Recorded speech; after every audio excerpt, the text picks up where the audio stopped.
What happens when a live television set, polished, rehearsed, and smiling, suddenly forgets how to breathe? What happens when decades of on-air authority collide with calm, unmovable control, and there's nowhere to cut, nowhere to hide, because the red light is on and America is watching? This was a weekday morning, coffee cooling on kitchen counters, TVs humming softly in living rooms, a familiar theme song, familiar faces. Another episode of The View, until in a matter of minutes it became something else entirely. No warning, no bleep button, no rewind. Just silence and then history. Because on this morning, Joy Behar didn't just argue. She stood up and she walked off. Live! This was supposed to be a normal segment, the kind that fills time between commercial breaks. The kind nobody rewinds. The kind that disappears into the background noise of daily life. The studio lights were already warm, already forgiving, already doing what they were designed to do, smooth everything over.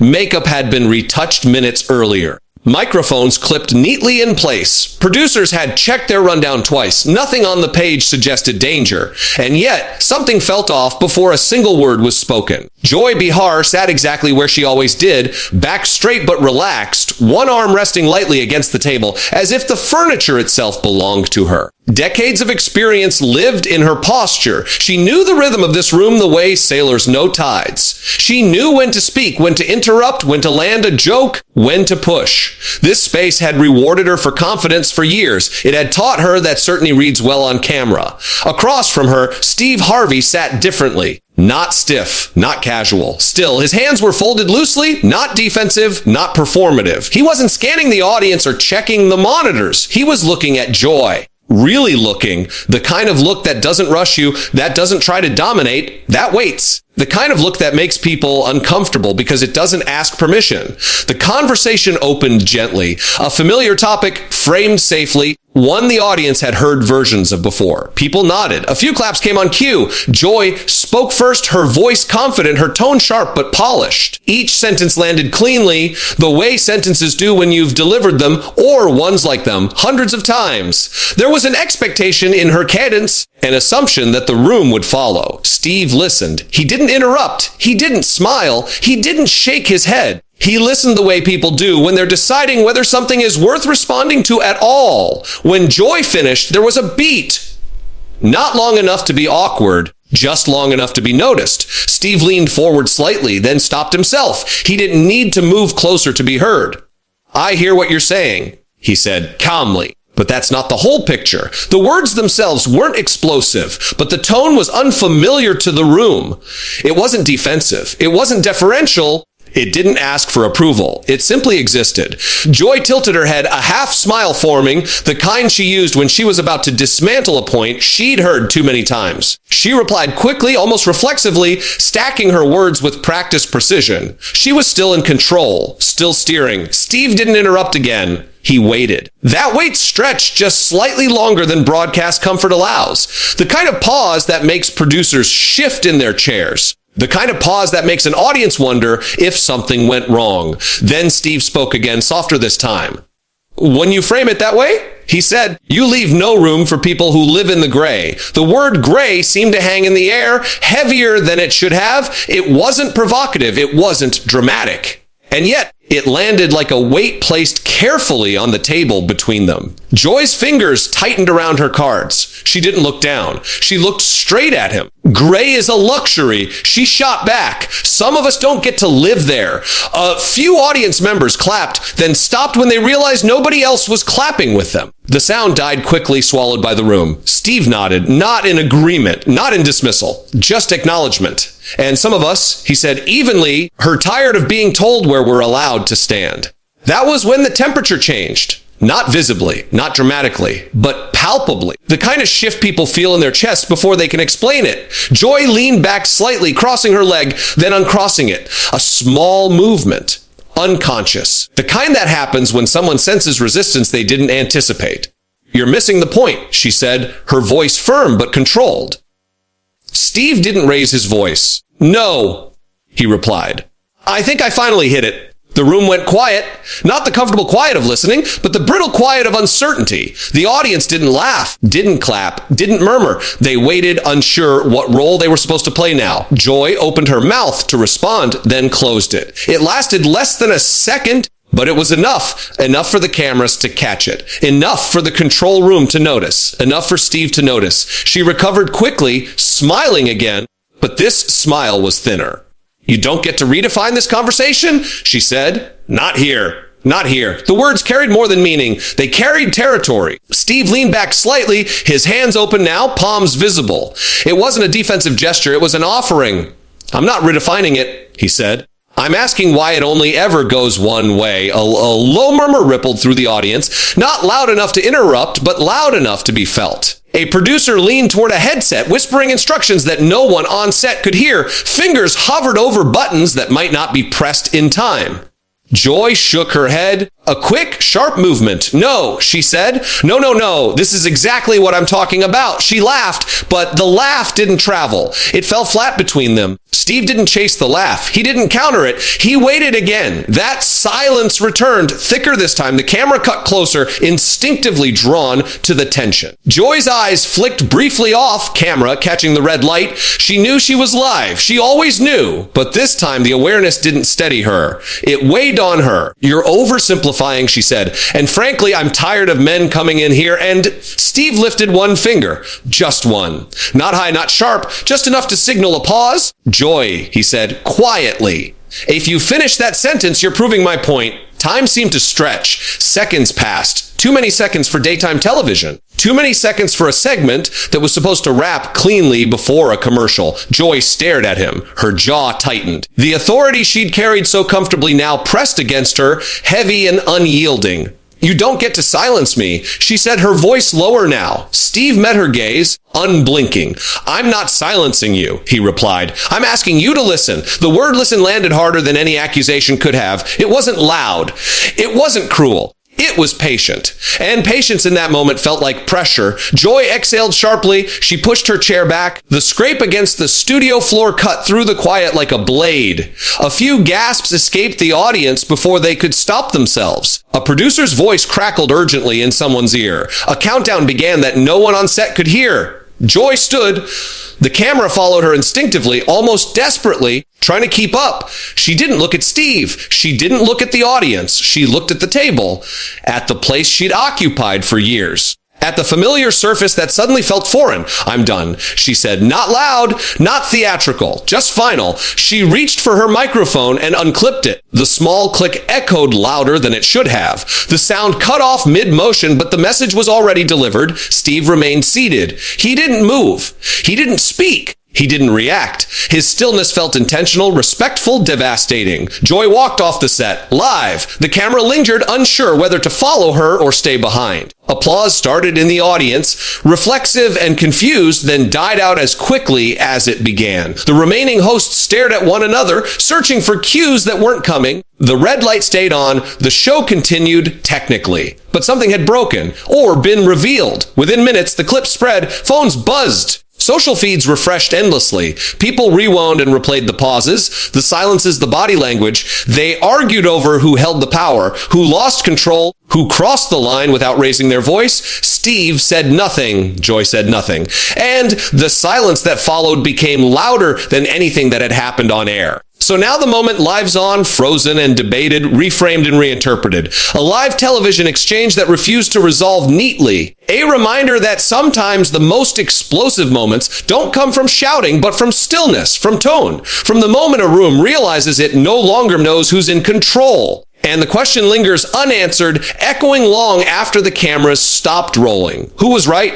Who went too far? And when the lights are on and the world is watching who really holds the power, the shift didn't announce itself loudly. It didn't crash through the room. It arrived quietly, the way pressure builds before a storm, the way glass flexes just before it cracks. What made it unsettling was that nothing looked wrong at first glance. Everyone was still seated. The lights were still warm. The cameras were still rolling smoothly on their tracks. But control, once effortless, had started to feel heavy, and everyone in the room could sense it, even if they couldn't name it. Joy's smile stayed in place longer than it should have. It was the kind of smile that exists out of habit rather than feeling, polished by years of live television, where reactions must come even when emotions lag behind. Her shoulders were still squared, still confident, but there was a subtle tension now in the way her back pressed against the chair. She had felt rooms turn on her before. She had survived them. This, she told herself, was no different. Just another conversation that needed steering. Steve, meanwhile, seemed untouched by the growing unease. He hadn't shifted his posture. His breathing was slow. He didn't look at the cameras or the monitors. He didn't glance toward the producers or the audience. His attention remained exactly where it had been since the conversation tilted off script,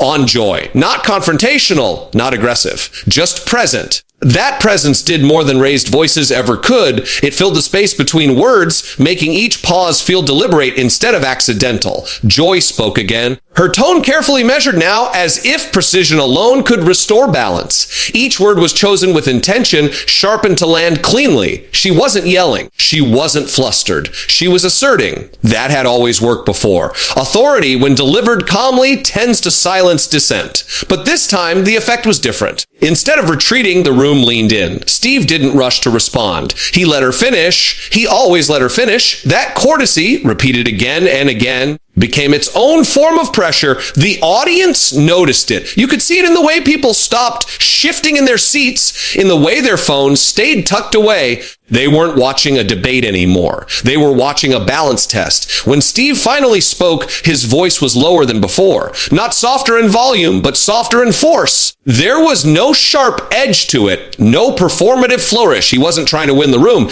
He was grounding himself in it. I'm not saying you're wrong, he said. I'm saying you're not leaving space. Space. Another small word. Another heavy one. Joy's eyes narrowed slightly. She tilted her head again, but this time the movement wasn't playful.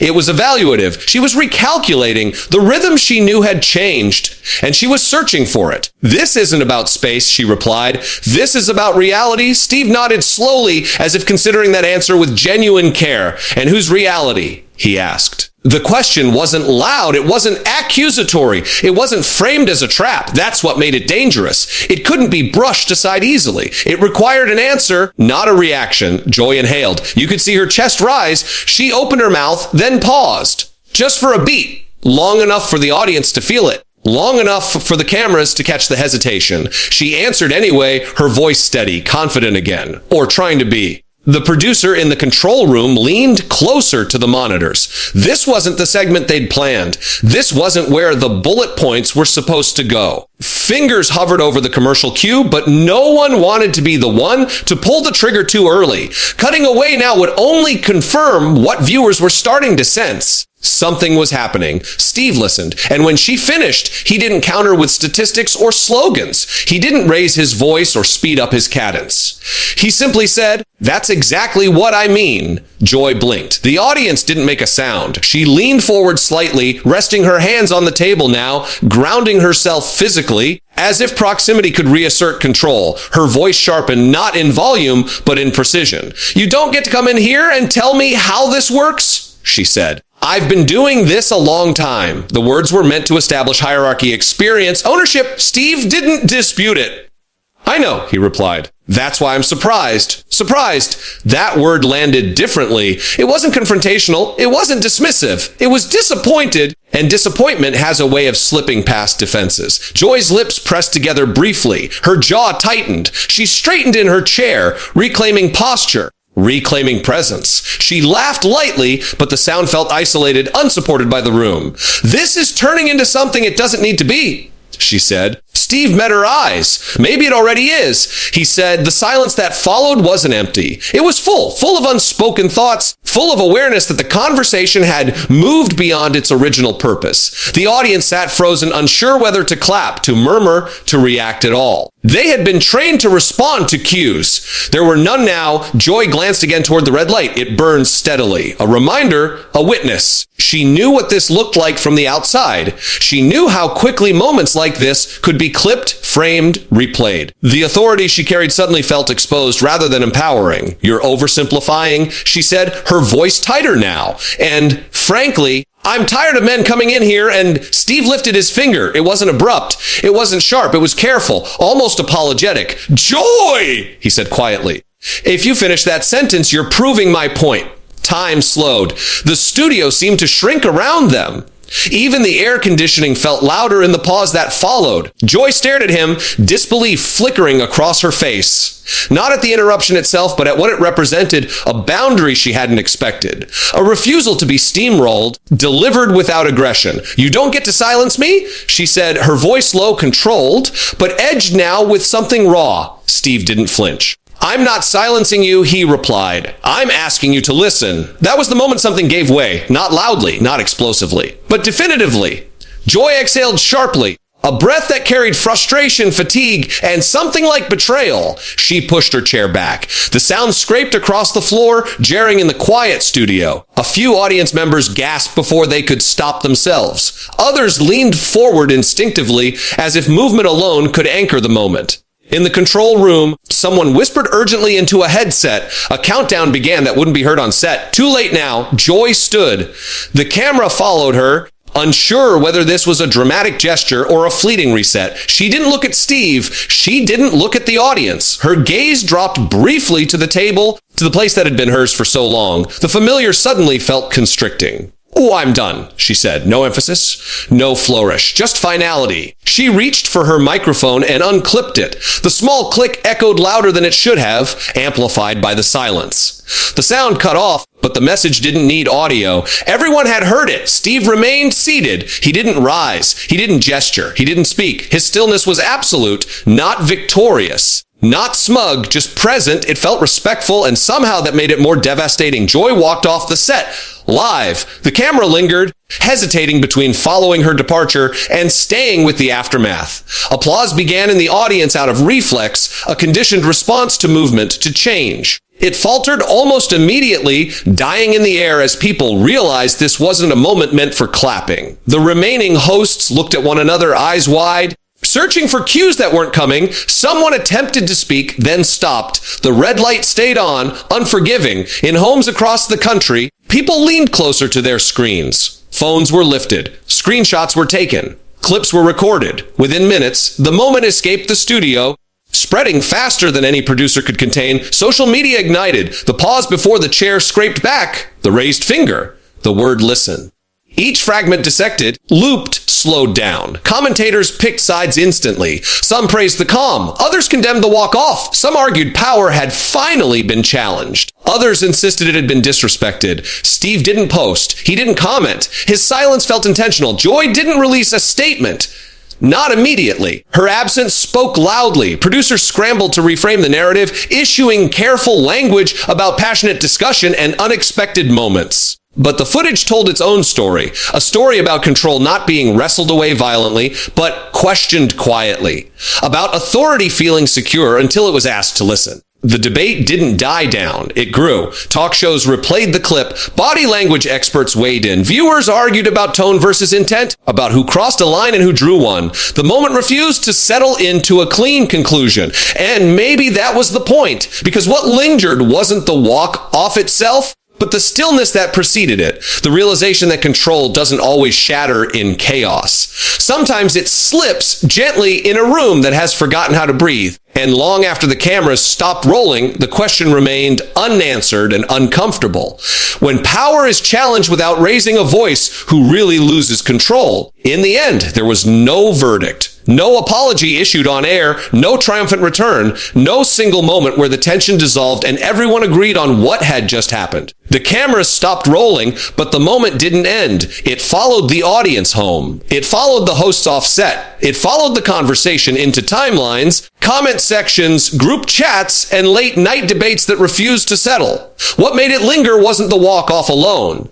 It was everything that came before it. The pauses that felt too long, the words that sounded calm but carried weight, the realization that control doesn't always announce its exit with chaos. Sometimes it leaves quietly in full view while everyone is still trying to understand what they're watching. Joy Behar didn't storm off in anger. She didn't shout. She didn't throw accusations across the table. She stood up, unclipped her mic, and removed herself from a moment where authority no longer felt absolute.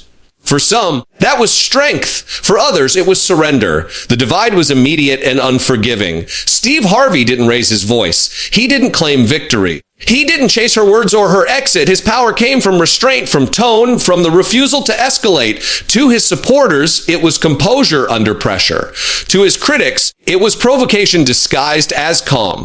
The same silence that looked like dignity to some felt like pressure to others. And that's why the moment refuses to be resolved. Because it exposed something larger than two people at a table. It exposed how fragile authority can feel when it's questioned instead of confronted. How unsettling it is when someone refuses to play the role you expect of them. How live television, stripped of scripts and safe endings, becomes a mirror instead of a performance. The studio went quiet that day, but the conversation only got louder. Every replay reopened the debate. Every slowed down clip invited a new interpretation. Was this a boundary being set or one being crossed? Was this a woman refusing to be diminished? Or a voice unwilling to be challenged? Was this calm strength or calculated control? There was no clean answer then. There isn't one now. And maybe there never will be. Because moments like this aren't meant to be wrapped up neatly. They're meant to unsettle, to divide opinion, to force viewers to ask themselves which kind of power they recognize, which kind they trust, and which kind makes them uncomfortable. So the question doesn't end with them.